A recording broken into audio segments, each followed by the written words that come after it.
মার্কিন হুঁশিয়ারির মধ্যে ইউক্রেনের পূর্বাঞ্চলে চলছে লড়াই। আরো বিস্তারিত জানিয়ে দেব। তাইওয়ান প্রণালীতে মার্কিন রণতরীকে সতর্ক করল চীন। ফিনল্যান্ড ও সুইডেনকে লক্ষ্যবস্তুতে পরিণত করার হুঁশিয়ারি রাশিয়ার। আরো থাকবে, ইসরায়েল দ্রুত ধ্বংসের দিকে এগিয়ে যাচ্ছে বললেন লেবাননের সংস্কৃতি মন্ত্রী। উত্তেজনার মধ্যে আবারও একই সঙ্গে 3টি ব্যালিস্টিক ক্ষেপণাস্ত্র ছুড়ল উত্তর কোরিয়া।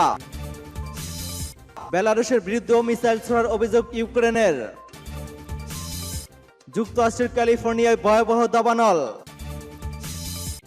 এবং সর্বশেষে জানিয়ে দেব, রাশিয়া নয় পশ্চিমাদের বেশি ক্ষতি হয়েছে বললেন পুতিন।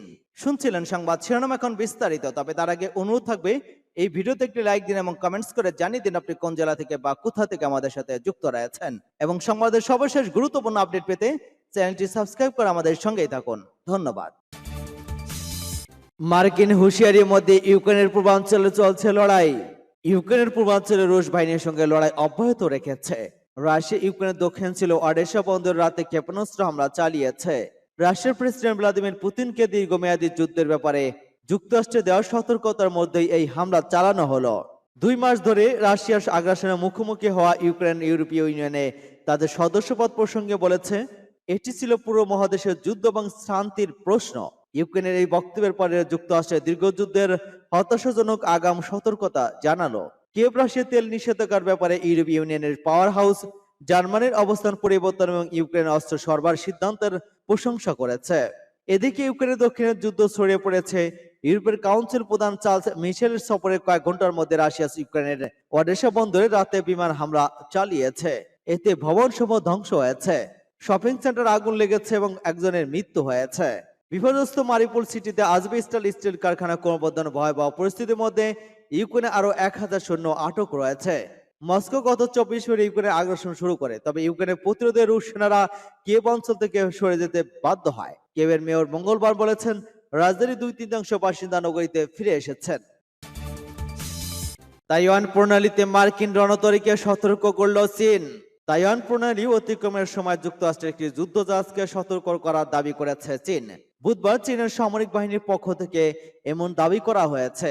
চীনের সামরিক বাহিনী জানিয়েছে, স্পর্শকাতর তাইওয়ান প্রণালী দিয়ে যাওয়া একটি মার্কিন যুদ্ধজাহাজ গতিবিধি পর্যবেক্ষণের পর সেটিকে সতর্ক করে দেওয়া হয়েছে। তাইওয়ানের কাছে সাম্প্রতিক সময়ে চীনের একটি সামরিক মহড়া অনুষ্ঠিত হওয়ার এবার এই ধরনের ঘটনা ঘটল।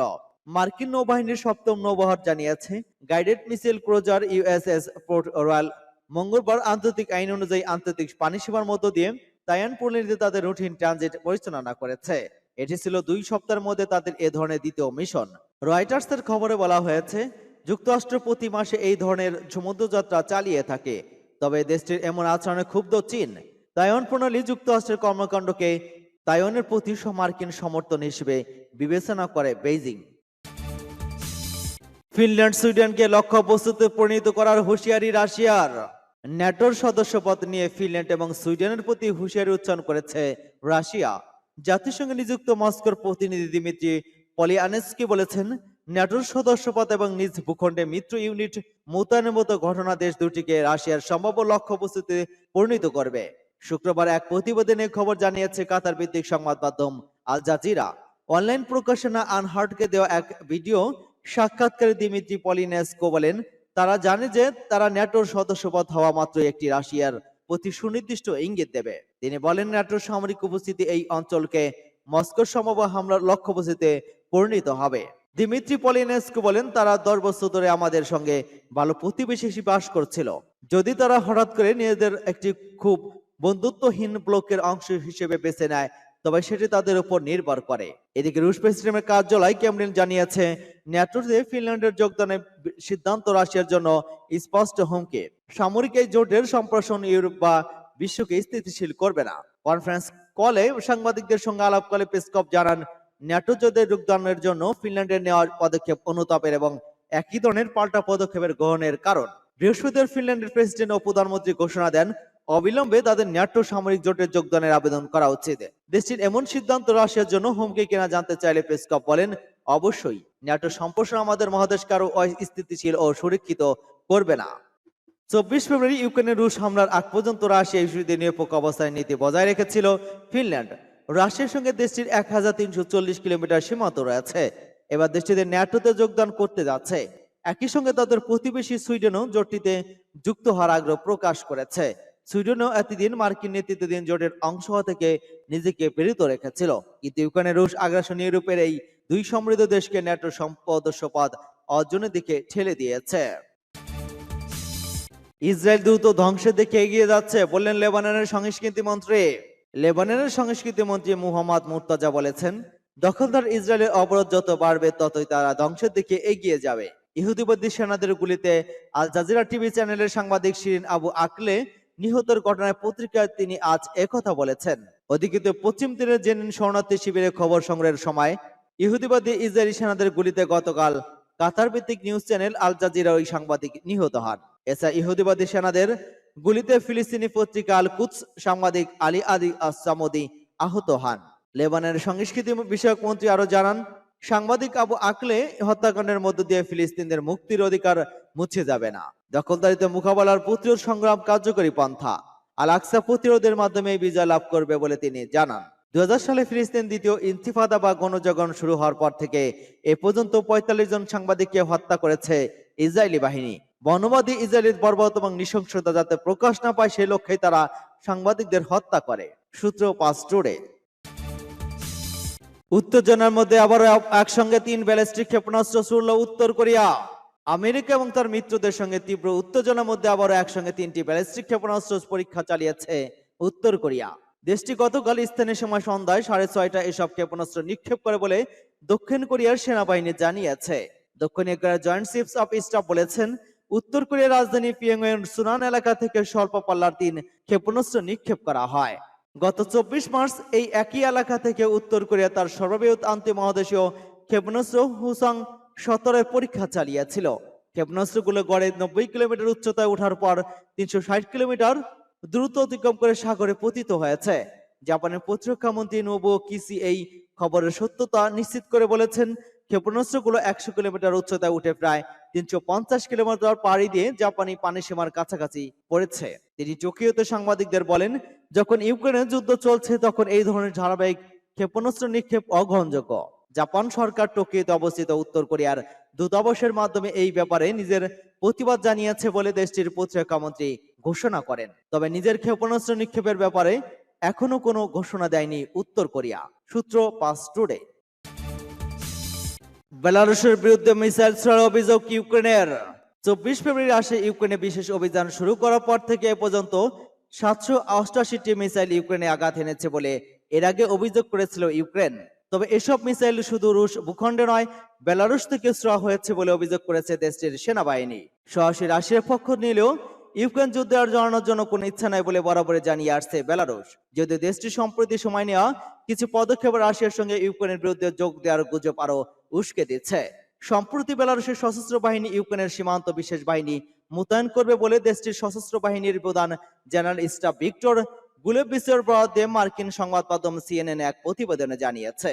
যুক্তরাষ্ট্র তার মিত্রদের দেশটির সীমান্ত তাদের সামরিক উপস্থিতি বৃদ্ধি করে চলছে বলেই ওই বিশেষ বাহিনী মোতায়েন করা হয়েছে বলে দাবি করেছেন ভিক্টর গুলেবিচ। মঙ্গলবার এক বিবৃতিতে বলা হয়েছে, দক্ষিণ দিকে বেলারুশ প্রজাতন্ত্রের নিরাপত্তা নিশ্চিত করার জন্য বিশেষ অপারেশন বাহিনীর ইউনিটের বাহিনীকে 3টি কৌশলগত দিক নির্দেশনা মোতায়েন করা হয়েছে। বিবৃতিতে আরো বলা হয়েছে, ইউক্রেন সরকার বেলারুশ সীমান্তের কাছে 20,000 সশস্ত্র সেনা মোতায়েন করেছে। তার পত্রিকা জানাইতেই পাল্টা সেনা পাঠাচ্ছে বেলারুশ।